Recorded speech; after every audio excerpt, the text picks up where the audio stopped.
I think that there is, if not a contradiction there, at least it's some kind of coincidence of opposites. What I don't want to say is that there's nothing to be done, that there is no moral or political imperative, and that we can just continue with this mindless potlatch civilization until everything is ruined, because I don't believe that, and I think it's socially irresponsible to say that. On the other hand, what I don't want to fall too much in the other direction toward is saying that it all depends on us and that we must raise enormous levels of anxiety in ourselves and act as though the salvation of the planet depended on us. What more is happening is that the most important political work that needs to be done is for each of us to raise our own consciousness about these issues, and then to create a community based on the sum total of our personal acts of reformation. So, it is very important to bring help to people in the third world who are struggling to raise families and preserve their environments and this sort of thing. But if I were a rationalist, I would be completely despairing. So we are more in the role of like midwives of this new order. And I guess it's useful then to return to that birth metaphor. The birth of the new humanity and the new earth is going to happen.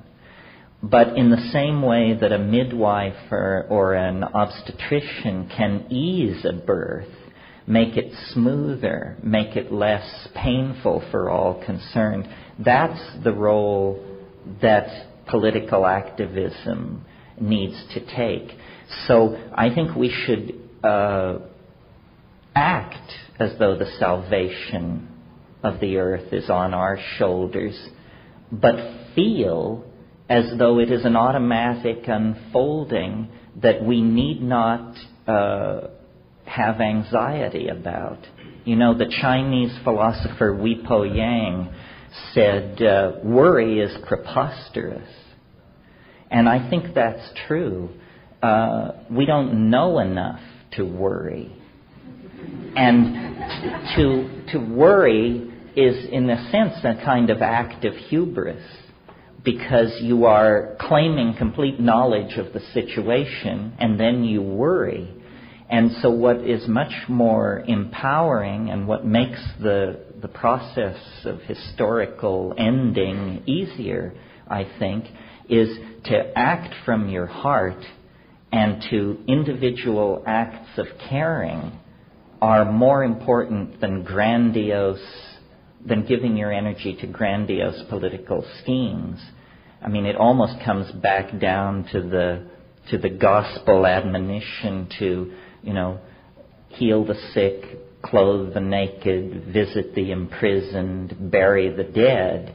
But there's nothing there about grandiose political reform and all that sort of thing. That, I think, arises out of the zeitgeist of the collectivity. And I'm very hopeful. People have a sort of hear my rap differently. I mean, I've had people, after what I thought were inspiring panegyrics, come up to me and say, but it's such a dark and horrifying vision. It means that I failed as a communicator in that situation, because I'm the gonest and most irrational hope freak I've ever met. I mean, I think everything is fine. Everything is going toward the purpose for which it was intended, but it's an act of conscious awareness on the part of each of us that carries us toward that. So, often in what I say, there is, if not the fact of contradiction, then the appearance of contradiction. This is because, to my mind, life is complicated enough to admit of contradiction. Was it Oscar Wilde, or who was it, who said, I contradict myself? I contradict myself. Logical consistency is one of the prejudices that we've inherited from the scientific attempt to describe the world. But in fact, even science at its basic level has now abandoned that as an ideal. In quantum physics, the way it's done mathematically is you have an ordinary causal logic, and if-then logic, but in order to handle what quantum physics is attempting to describe, you also have to have what are called islands of Boole, or islands of Boolean logic, which is embedded in the standard logic and which is a logic of both and. And you cannot reduce this to a non-contradictory description. The great thing about the rational program of science is pushed far enough, it reveals the irrational foundations of nature. And that's really what the crisis in science now is.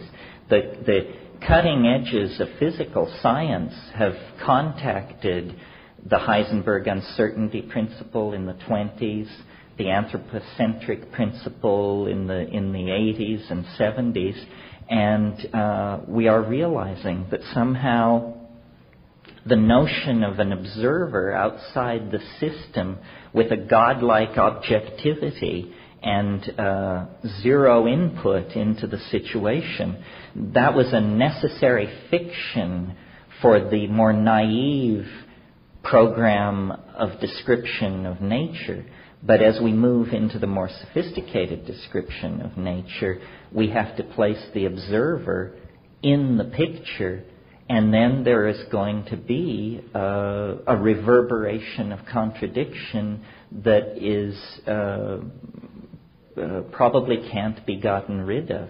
I mentioned I referred to this in the talk last night, where I said we shouldn't push for closure.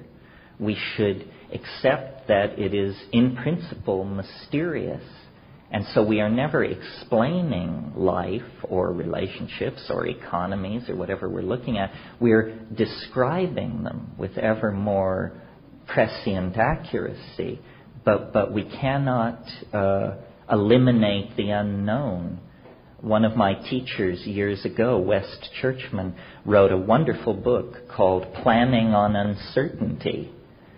And I think, we all need to plan on uncertainty, and it's the one thing that is left out of most models, because the model builder has such faith in the model that he would never build in a trapdoor into the realm of uncertainty. And yet life is composed almost entirely of these kinds of trapdoors, you see. Does that do it? Yeah. So, do I understand then that in your vision, we really don't know anything about what it's going to look like once we're out of the birth canal, but what we can do now is behave with integrity toward the world that we're in today. Is that right? That's right. And it's not that in principle we can't know what it's like out beyond the birth canal. It's simply that it's too early. I used the metaphor last night of that the transcendental object is below the event horizon. It is. And so all we can see is the rosy glow of its promise at this point. But give us 10 years, and the actual edge of the transcendental object will rise above the event horizon. I mean, I don't think that we are marginalized or part of fad and fashion. I think this is actually the rising modality necessary for the future if we're going to make it through. In other words, I suspect that 10 years from now, 15 years from now, the things we are talking about today will be the general metaphors and concerns in society, because I just have a very strong intuition based on, a lot of journeying into those hyperspatial modalities that this is the path. And I'm sufficiently convinced of that to submit it to a kind of intellectual plebiscite. I mean, I believe that ideas compete with each other the way animals compete in an environment, and that the best ideas, the most fitting ideas for the human adventure will eliminate their competition. And that's what we're experiencing now in the political domain, is a competition between ideological systems roughly comparable to dinosaurs and mammals. And, you can decide which is which, but the two are incommensurate, and one is in the act of eliminating the other. And so it's a matter of observing this process, understanding it, and being comfortable with it. If you're right, I don't think you need to feel any urgency, because that will quite naturally percolate out in the mix. Many of you have heard me quote William Blake. It's always worth repeating. He said, if the truth can be told so as to be understood, it will be believed. In other words, understanding compels belief. You don't have to hammer on somebody. Your task is to refine your message into an understandable form, and then let the dynamics of intellectual competition decide what is the best model to follow. Yeah. But I think all the evidence is that the soul is about to collectively leave the body. The human imagination, married to technology, has become a force too powerful to be unleashed within the fragile ecosystem of this planet. So we must either carry ourselves elsewhere, or the planet's homeostatic drive to preserve ordinary biology will eliminate us through epidemic disease or climatological upheaval, or, there are many possibilities. So I think we are being propelled somewhat reluctantly into a new human modality that is as radical a shift as birth is to the individual, or as the original entry into history was for our species. History cannot be conceived of as preceding another 1,000 or 10,000 years. I mean, it just can't be. So it must be that it's a self-limiting process. And it only lasts 25,000 years. I mean, if you go back 25,000 years, the Earth was in ecodynamic balance. Human beings were fully established, as intelligent, as caring, as creative as you and I. Theater, poetry, dance, love, hope, tragedy, religion, all these things were in place. But history represents Gaia hitting the fast-forward button on the evolution of the primates, and it seems of long duration to us, because we, at the level of the expression of the individual phenotype, are as ephemeral as mayflies. A person lives 70 years, 90 years, and then they're gone. But on a scale of 25,000 years, clearly what is happening on this planet is the emergence of an entirely new kind of order within the natural order. It is natural, but it is new. There is no contradiction in this. Once atoms were a new invention. Once molecules were a new invention. Once polymers were the cutting edge of what's happening. Now the cutting edge of what's happening is large-scale primate machine integrated societies based on the movement of information. Did that do it? Yeah. After penis, Mm-hmm. which is a psychedelic type of compound used in many cultures, but never really with much pleasure. I don't think many cultures actually would posit that Jimson weed, for instance, is an enjoyable high. So it may give you psychedelic experiences, it may give you vivid dreams, but it's not something that many people would volunteer to take. Drugs of that type. Yeah, well, that's something worth talking about, and certainly I found it true. The notion of intoxication is an incredibly culture-bound idea. And what one culture considers an acceptable intoxication, another culture just regards as an incredibly unpleasant experience.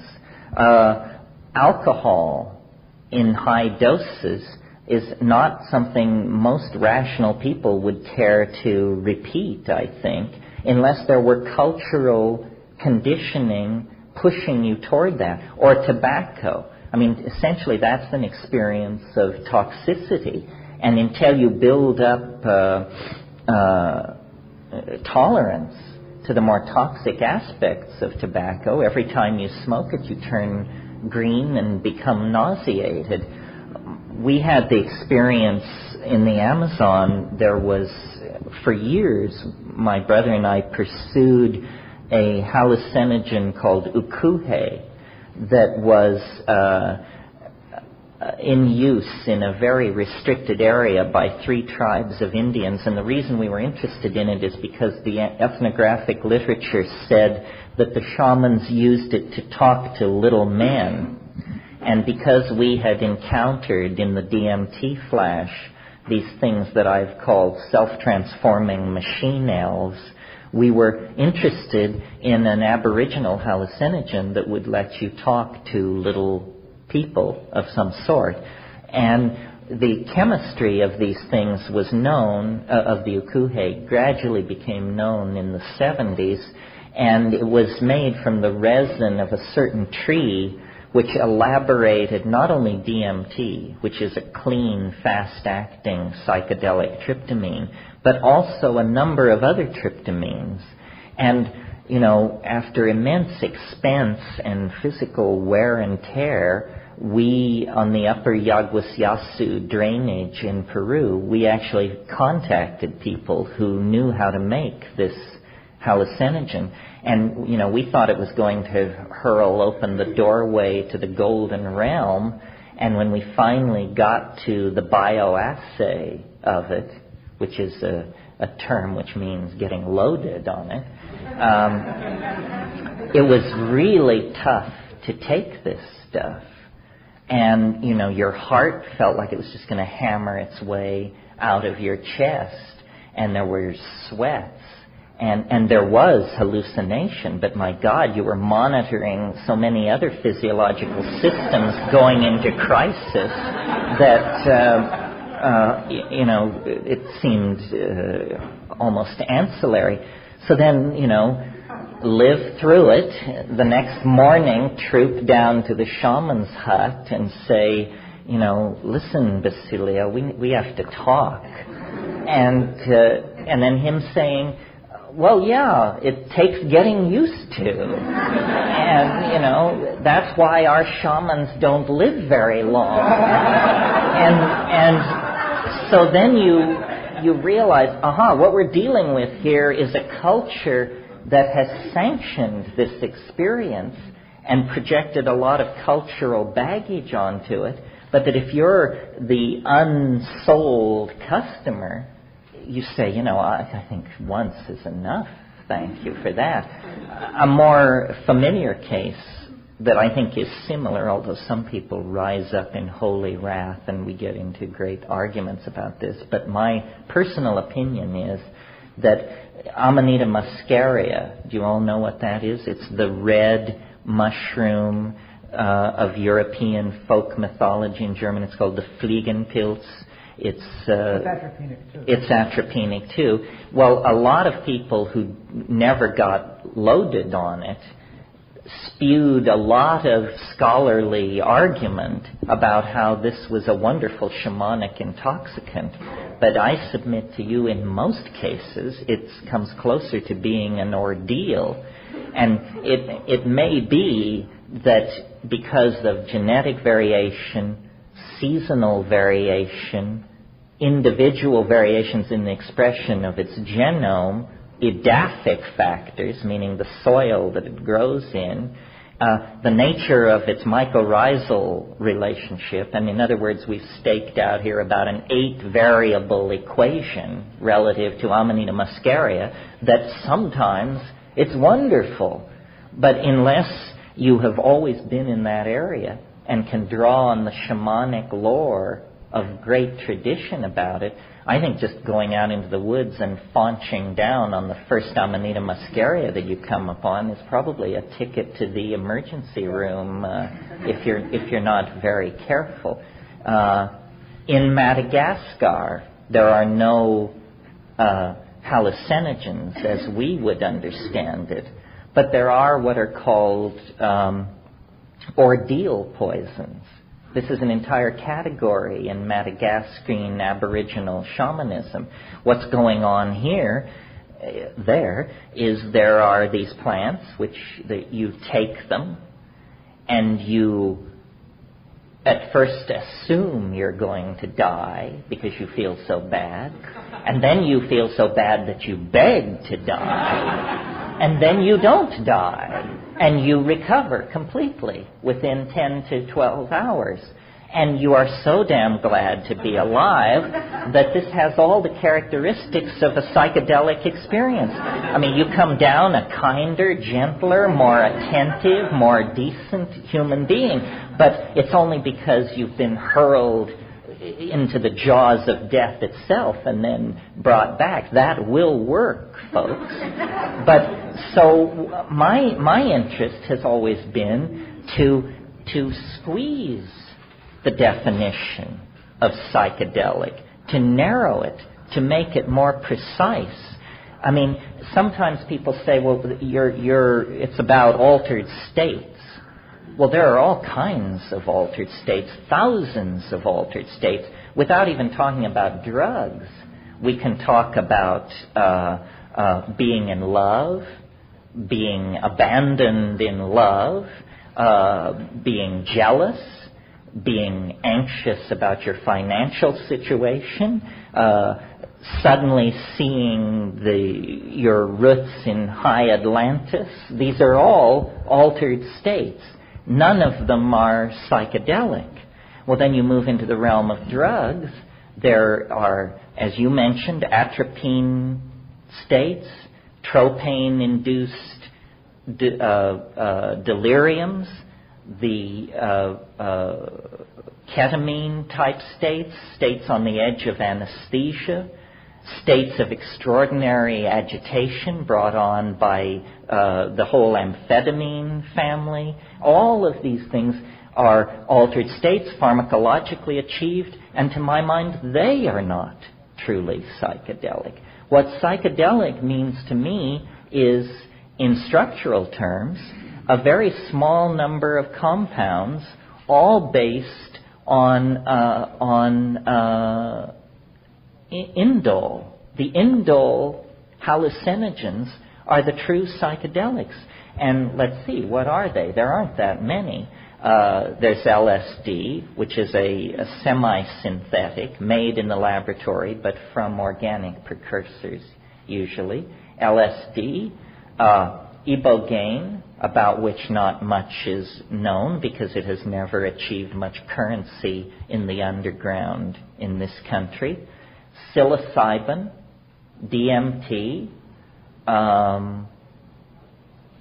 and the beta-carbolines, which are monoamine oxidase inhibitors, but only hallucinogens at close to the toxic dose.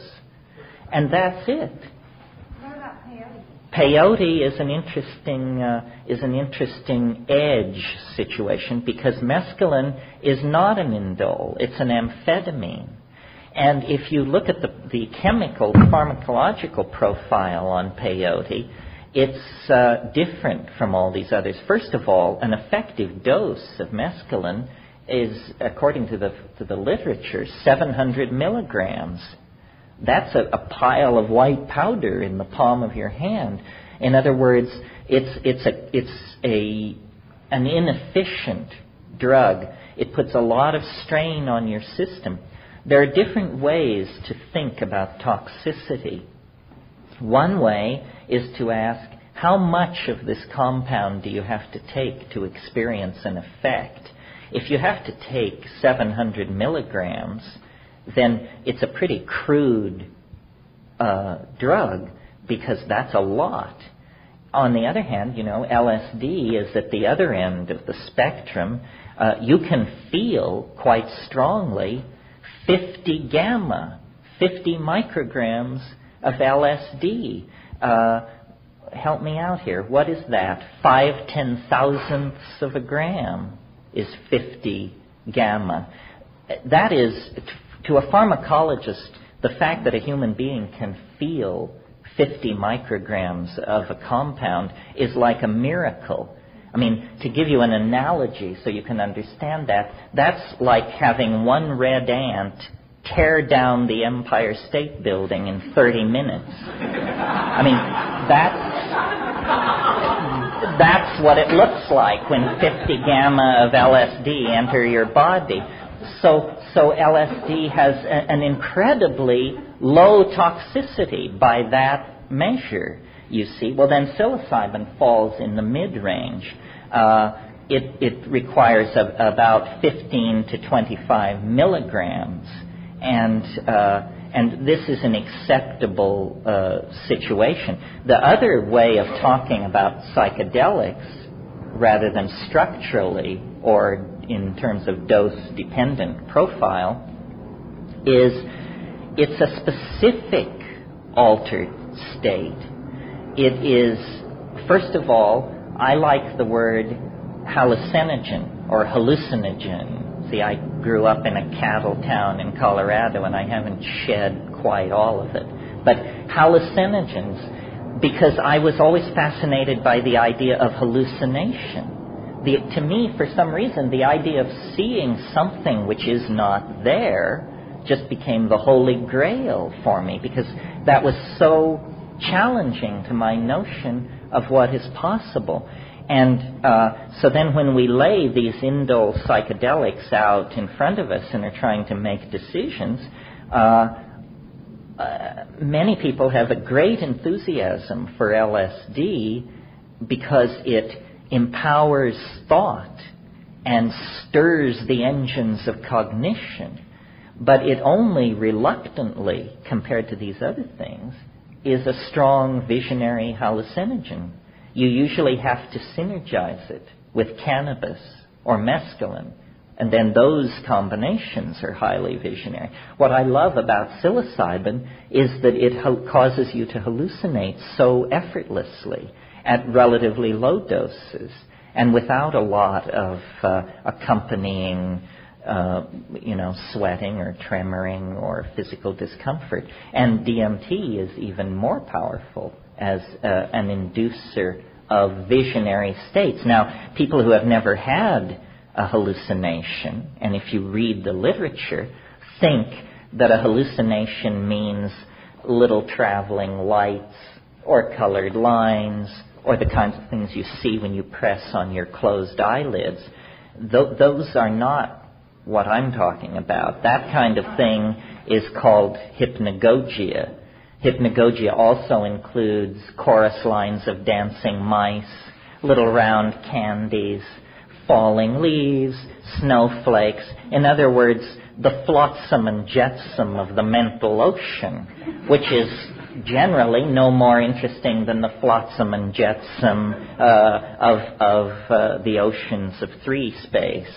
What I'm interested in are full field, 360-degree, visionary scenarios of jungles, deserts, ice fields, ruined cities, machinescapes, and a whole bunch of other stuff which is not so easily dropped into any category of experience that we're familiar with, but highly organized, three-dimensional, self-sustaining, transformed modalities that you cannot pour language over. I mean, when you try to say what it is, all you can say is what it isn't. And I find that tremendously affirming because to me, and I guess this is important to me, that is the experience which proves that this is not self-generated. When I take a plant and it shows me something I could previously not have imagined, then I know I am in the presence of the other, because it couldn't have come out of me. I mean, if you insist that the volleys, that the Niagara of hallucination caused by psilocybin is generated out of the dynamics of your own psyche, if you insist that that's true, then you are unable to explain what your own psyche is. In other words, you become unrecognizable to yourself in that case. And if you are unrecognizable to yourself, you are not yourself in some sense. So I prefer to believe that it's coming from the outside, that mind is a field into which we dip the dipstick of observation, but it's not being generated in the neurons of the brain. Yeah. I'd like to pull the wheel back a couple of those conversations to what over the years I've felt has been the focus of most of your work, which is essentially this realm you talk about pushing through into this visionary world. Well, yes. I mean, I regard myself as basically an explorer and a researcher. I have a lot more questions than answers. The thing that has made me be what I am and do what I do is because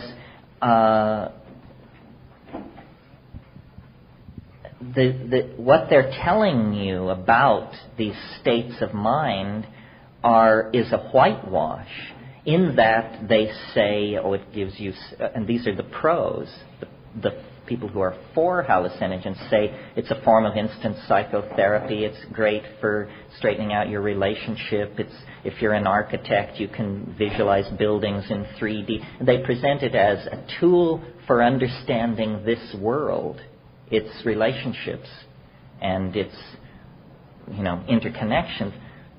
What I've observed is that at high doses and with sufficient intentionality, one seems to break through into what can only be honestly described as a parallel universe of some sort that has such existential presence and immediacy that it's hard to squeeze it down to being a mental construct generated temporarily in your mind through pharmacological means, because it seems much more like a place.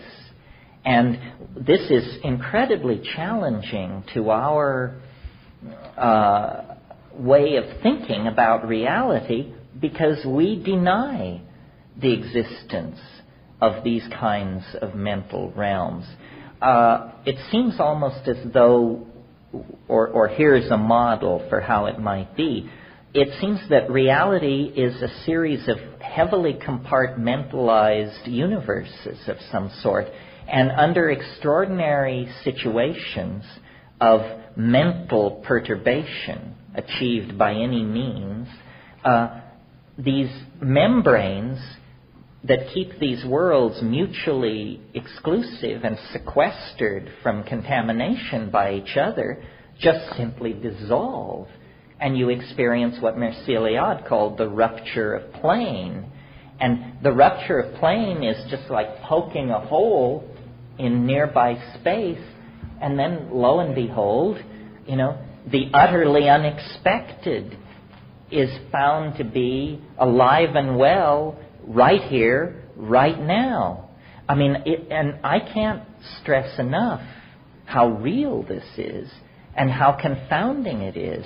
I mean, I may not be the brightest person around, but I certainly have assimilated, the basic shtick of what Western civilization is supposed to be about. And there is no place in the Western model of reality for the idea that just, 20 heartbeats and 70 milligrams of DMT away is an elf-infested megaspace of arcology-sized dimensions in which non-material beings made not of matter but of syntax are merrily pursuing their own goals and possibilities. I don't know what to make of that. And I also, almost equally puzzling as the existence of such a place, is our lack of knowledge about it when I, and hundreds of other people in my experience, and presumably millions of people throughout history, have known that you could use plant hallucinogens to break in to that world. We're living in a fool's paradise, trapped inside the assumptions of linear materialism and rationalism. That's the most seductive and delicious aspect of your thesis, is that, my God, there is a reality somewhere beyond that membrane. And then you compound it with the exploration of logic or rationale, where you present to us the possibility that the Big Bang is the most ludicrous thing to combine with rationality as could possibly be imagined. And then I've even heard people address, well, how is it possible that the vanity of the individual human being could think that he's so important that the rest of the galaxy, the universe out there, that we should be at all significant, whereas you say, well, hell, that's all mindscape. It doesn't exist. Or it feels like you say, well, it's a mindscape. It isn't. It's an invention. Well, what I'm really saying is we know a lot less than we assume we know. I mean, if someone tells you that we live around a typical star at the edge of a typical galaxy strewn through a megaspace trillions of times larger, I mean, they don't know what they're talking about.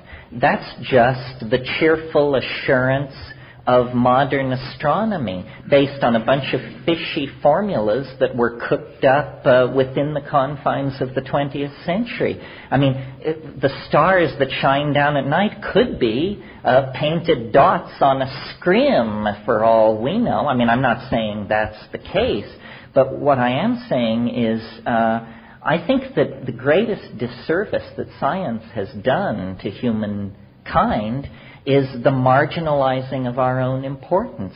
If we even, let's take an objective measure I think complexity, if you look around at nature, at the fossil record, at the human family, complexity is clearly something very dear to nature. Nature preserves it, nature works through it, nature builds upon it. Well, we're told we're a minor this, in orbit around a minor that, in a typical that, and so forth and so on. But if you will look at the human cerebral cortex, what you discover is the most densely complexified matter known to exist in the universe. The human cerebral cortex contains more connections per cubic centimeter than any form of matter known to exist in this cosmos. If that's true, suddenly our marginality is completely obviated, and it's clear that, no, we are not marginal observers of a vast cosmic drama. We are at the cutting edge of the development and conservation of complexity, and it is our mind which gives us these scenarios of our position in space and time. It may well be that the human mind is very, very important. The human mind represents the culmination of biology, which is another phenomenon that these astrophysicists always love to marginalize and say, oh, well, biology, it's just going on one planet as far as we know. It could be a fluke. It may have happened once and it'll never happen again. But, you know, the life of most stars is on the order of 500 million years. We happen to have the good fortune to be in orbit around a very slow-burning, stable star. And so we have ignored the fact that most stars last less than 500 million years. We can dig into the gunflint chert of South Africa and bring up fossils of soft-bodied creatures that are close to 3 billion years old, 6 times the life of most stars in the universe. So when somebody's trying to tell you that what the universe is about is the life and death of stars, they're ignoring the fact that biology is a phenomenon as persistent as any phenomenon known to exist in the universe. And biology is not a static phenomenon. It isn't an endless recycling of fissionable materials the way star life is. Biological life has been steadily complexifying itself over the entire time span of its existence.